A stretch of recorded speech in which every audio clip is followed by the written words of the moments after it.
से जुड़ी खबर है। आज हम इस पर विशेष चर्चा करेंगे। आज हमारी विशेष चर्चा का विषय है मालदा में बवाल कौन जिम्मेदार।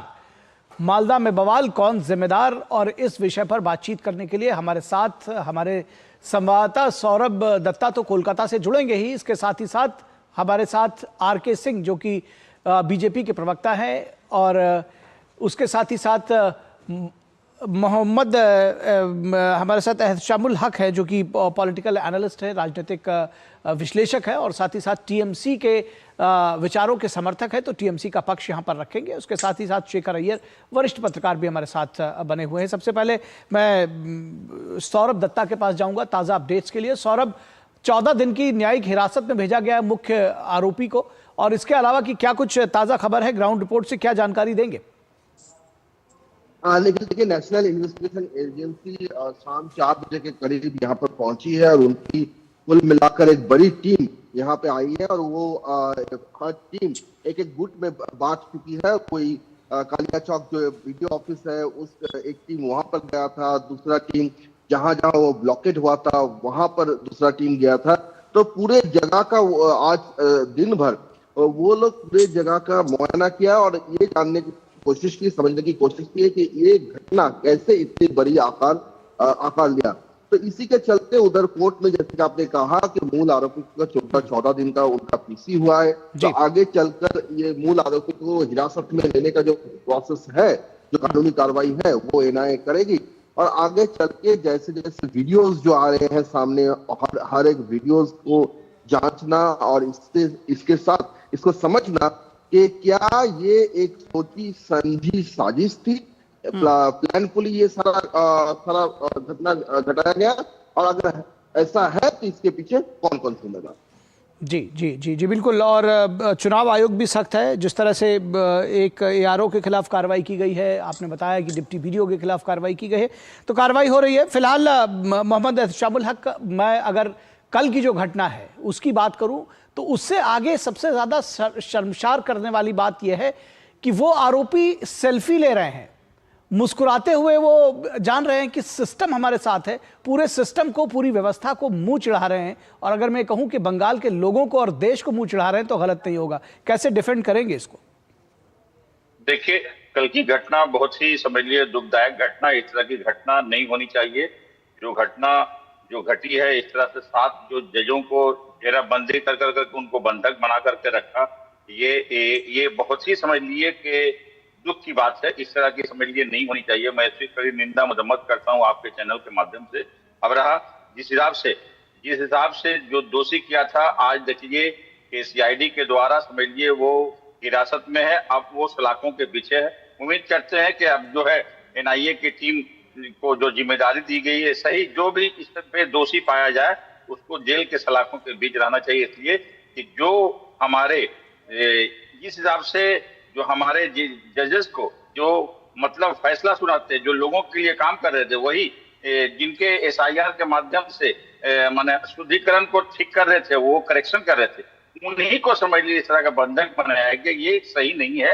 ये कहीं ना कहीं ये बहुत गलत है, और इसकी मैं कड़ी निंदा मजम्मत करता हूँ। वो 2021 में एमआईएम के कैंडिडेट थे निखिल जी। सबसे बड़ी बात है कि वो 2021 में ऑल इंडिया इत्तेहादुल मुस्लिमीन के कैंडिडेट थे, और वो पेशे से एक एडवोकेट है। वो हमारे इस पार्टी से कोई लेना देना नहीं है।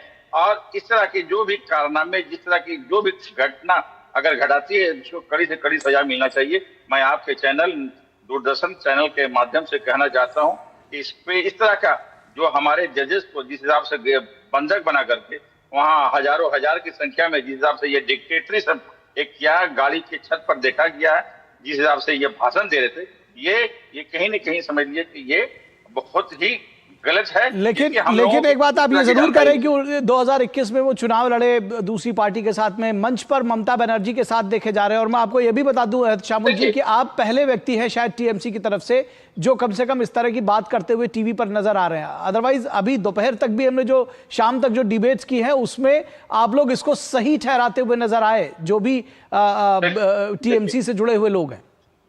निखिल जी, मैं एक बात बता रहा हूँ कि देखिए, हर चीज का प्रोटेस्ट करना ये ठीक है, लेकिन इस तरह का बंधक बना करके किसी को समझ लिए, तो ये बहुत गलत है। ये चीज नहीं होना चाहिए। प्रोटेस्ट करने का अधिकार है, मौलिक अधिकार सभी को।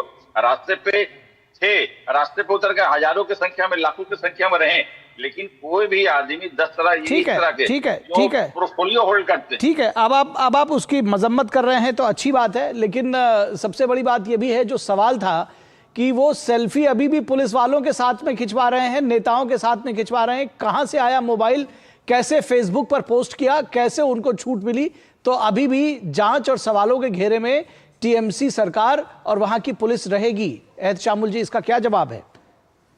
देखिए, इसमें जो कल की जो घटना हुई है, अभी जब से समझ लिए कि चुनाव आयोग यहाँ जो इलेक्शन का डेट डिक्लेयर हो गया, तो model code of conduct already चालू हो गया, तो ये सारी जिम्मेदारी चुनाव आयोग के मातहत है। इसमें राज्य सरकार का कोई लेना देना नहीं है। सिंह साहब ये स्पष्ट रूप से कहना चाहते हैं कि देखिए, जब जिस दिन 15 तारीख को, जब मार्च को चुनाव का घोषणा हो गया, तो सारा मॉडल कोड ऑफ कंडक्ट लागू हो गया हमारे राज्य में। ठीक है, ठीक है सर, ठीक है, जो है समझ लिए चुनाव आयोग को जाता है। बिल्कुल बिल्कुल बिल्कुल, ठीक है, ठीक है, ठीक है। अब मैं आरपी सिंह से इसका जवाब ले लेता हूं, लेकिन इसमें एक बात और भी जोड़ दूं, जो अभी हमारी शायद रिपोर्ट में भी चली, सबको पता है कि ममता बनर्जी कह रही हैं कि हमारी सीआईडी ने गिरफ्तार किया, तो जहां क्रेडिट लेना होता है वहां आप आ जाते हैं, जहां पे दिक्कत होती है वहां कहते हैं कि ये तो चुनाव आयोग में है। क्या एसपी और जो डीएम थे उनको लॉ एंड ऑर्डर कंट्रोल करने के लिए उनकी जिम्मेदारी नहीं थी? अधिकारी जब जाता उनको बताते, क्या मुख्यमंत्री या कोई भी व्यक्ति फोन करेगा तब करेंगे? 6 घंटे तक घटना पर वहां पर जो जिम्मेदार अधिकारी थे कोई भी नहीं पहुंचे। आरपी सिंह, किस तरह से इसको देखते हैं? ये तो कह रहे हैं कि भाई हमारी कोई जिम्मेदारी ही नहीं है। अभी आपने कहा ना कि ममता बनर्जी कह रही कि मेरी सीआईडी ने उनको पकड़ा है, तो न्याय की क्या जरूरत है? असल में क्या है कि अगर नहीं है, अगर उनकी जिम्मेवारी नहीं तो उनको बोलो इस्तीफा दें, बड़ी सीधी बात है। उनके मुंह से एक बयान, मेरा चैलेंज लीजिए, ममता बनर्जी के मुंह से एक बयान कोई रिसर्च टीम को बोले निकाल दे कि एक बयान आया हो जिसमें उन्होंने इस सबकी निंदा की हो। उनके सो कॉल्ड सिंपैथाइजर कर रहे हैं, उनकी पार्टी के किसी नेता के द्वारा एक बयान आया हो जिन्होंने निंदा की हो। और ये एनआईए की जांच पूरी होने तो असली दोषी तो तब पकड़े जाएंगे जब एनआईए की जांच पूरी होगी, और तब पता लगेगा कौन लोग दोषी हैं। इसमें क्या है कि आर्टिकल 324, 325, 326 बड़ा स्पष्ट कहता है कि वह ऑफिशिएटिंग चीफ मिनिस्टर हैं और वो डिफेक्टो होम मिनिस्टर भी हैं, सब कुछ उन्हीं की जिम्मेवारी है। परंतु नहीं, ये कुछ, और ये पहली बार नहीं हुआ। अगर इससे याद हो 2016 के अंदर मालदा में हुआ था, इसी प्रकार से राइट हुए थे। तो 2017 के अंदर भदौरिया के अंदर कांड हुआ था, बसरत के अंदर हुआ, फिर बदेश्वर के अंदर 2018 के अंदर हुआ, आसनसोल के अंदर 2019 के अंदर हुआ, जादवपुर के अंदर 2020 के अंदर हुआ, कुछ कूच बिहार में 2021 में हुआ। तो लगातार इस प्रकार से राइटिंग होती रही, लगातार इस प्रकार से मामले आते हैं वहां पर। और ममता बनर्जी कहती है तो मेरा को क्या लेना देना, मेरा सबसे क्या वास्ता। जी, ठीक बात है। ये जो है देश की जनता, पश्चिम बंगाल की जनता जो है वो इसको देख रही है, समझ भी रही होगी। शेखर अय्यर साहब, एक चीज मैं कहता हूं कि सुप्रीम कोर्ट ने साफ तौर पर कहा, आपने सुना होगा, स्पष्ट फटकार लगाई और कहा कि कौन लोग हैं इसके पीछे, इस बात को हम जानते हैं, समझते हैं। और उसके साथ ही साथ जब ये पूरी कार्रवाई होती है तो कोर्ट का भी ये आदेश है कि किसी भी तरह से किसी भी दोषी को बख्शा ना जाए। 6 तारीख को फिर इसकी सुनवाई होनी है। और इस बीच में ममता बनर्जी फिर धमकाते हुए नजर आती हैं। वो कहती हैं कि अगर सीआरपीएफ आती है, आपको गांव में निकलने नहीं देती है, तो आपके हाथ में झाड़ू होता है, शीतला माता के हाथ में झाड़ू रहती है। वो संकेत दे रही हैं। कैसे देखते हैं आप इसको कि वो अभी भी जो आम लोग हैं, या ये कहा जाए कि जो उनके वोटर नहीं हैं, उनको वो धमका रही है? इसके जरिए वो ये कहना चाह रही हैं कि आतंक का माहौल रहेगा और जैसा हम चाहेंगे वही रहेगा, जो हमको वोट दे सकता है वो बाहर आए, वरना जो रहे वो घर के अंदर रहे। क्या कहना क्या चाह रही, संदेश क्या है? बिल्कुल साफ है, ये पहली बार नहीं है इस तरह की ममता ने इस तरह की बयान दी है। पिछले चुनाव में भी इसी तरह लोगों को कहा गया था तृणमूल के नेता के दौर से, भाई जहां भी सेंट्रल फोर्सेस आएंगे उनको घेर लो, बूथ में थोड़ा हंगामा करो, ताकि सेंट्रल फोर्सेस पर गालियां आएगी, पड़ेगी, उनको ब्लेम किया जाए।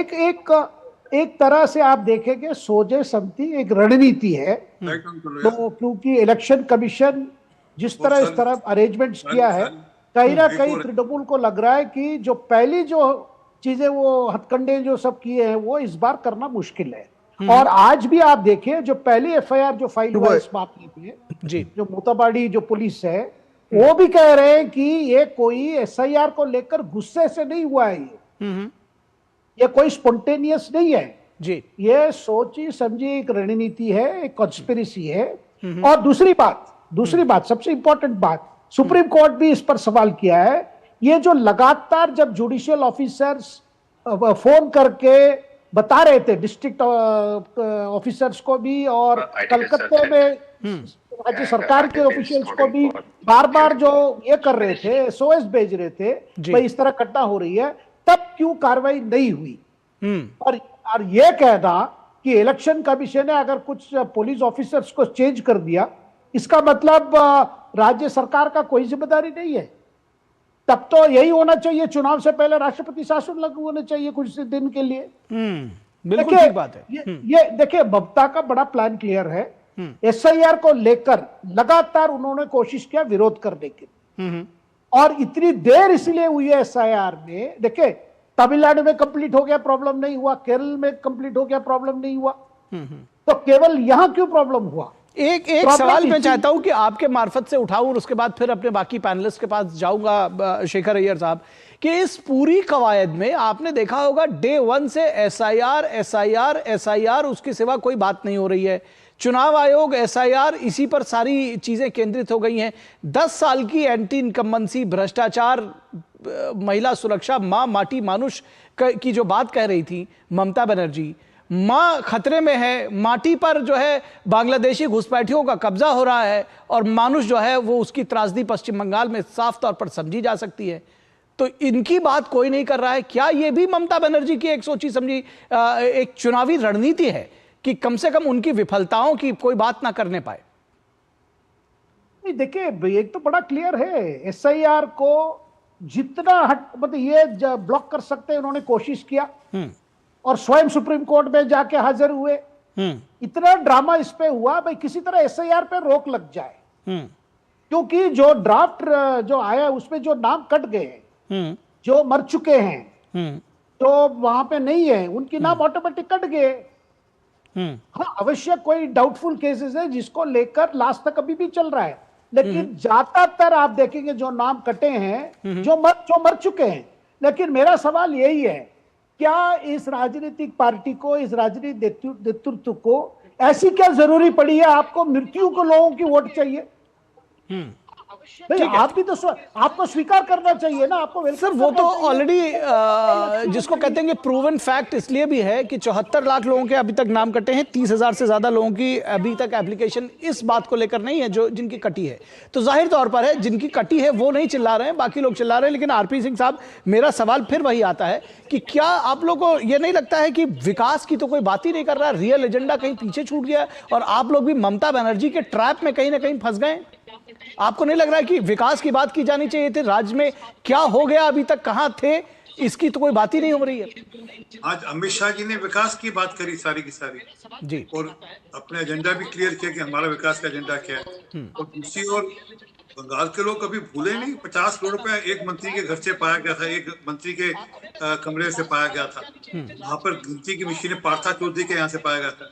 और एक नहीं, एक लंबी सूची है ऐसे कई मंत्रियों की जो भ्रष्टाचार के चलते जेल में गए और आज उनमें से कईयों को वापस टिकट दे दी।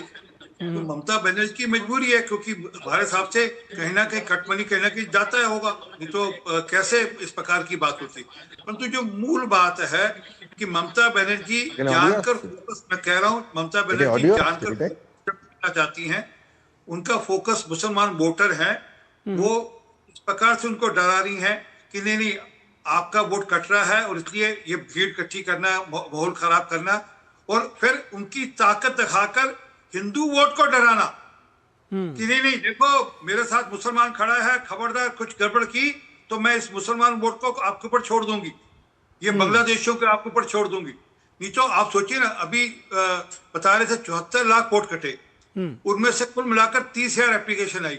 मतलब इसका तो कितना बड़ा धांधली हो रही थी वोटों के मामले में। मैं अभी हिसाब देख रहा था, कोई 8% वोट वहां पर ऐसे हैं जो कि मृतक थे, जिन्होंने लास्ट टाइम वोट डाला था। मतलब मरे हुए लोगों के माध्यम से वोट डालकर इलेक्शन जीत रही थी ममता बनर्जी। ठीक बात है, लेकिन कुल मिलाकर दरअसल मैं ये कहना चाहता हूं कि विकास की बात होनी चाहिए थी, और वो शायद जब आपने जैसा कहा कि पश्चिम बंगाल की जो जनता है वो बहुत समझदार है, वो उसकी बात जरूर करेगी चुनावों में, उसको वो देखेगी, समझेगी और जो उचित होगा वही करेगी, जिनको सही समझेगी उनको वोट देगी। बहुत शुक्रिया आप तीनों खास मेहमानों का, आरपी सिंह, मोहम्मद शामुल हक और शेखर अय्यर साहब का हमारे साथ जुड़े।